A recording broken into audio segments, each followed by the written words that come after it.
देखिए फ्रेंड्स ये देखिए फ्रेंड्स, अभी बनने जा रहा है आइसक्रीम वाला वड़ा। आपने नॉर्मल वड़े बहुत खाए हैं, ये है आइसक्रीम वाला वड़ा। ये देखिए अभी उसको बैटर में डिप कर रहे हैं, फ्राई हो जाए और बढ़िया से जो अंदर आइसक्रीम है वो पिघले ना, और उसका भी नहीं। ओहो हो, देखिए अभी इसको कट किया जा रहा है, फिर 4 स्लाइसेस कर लेंगे।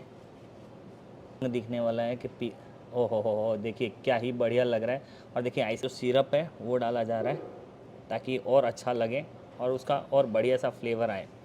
ये देखिए ये हो चुकी है रेडी। ये देखिए भाई, ये हो चुकी है बढ़िया सी आइसक्रीम वाला वड़ा।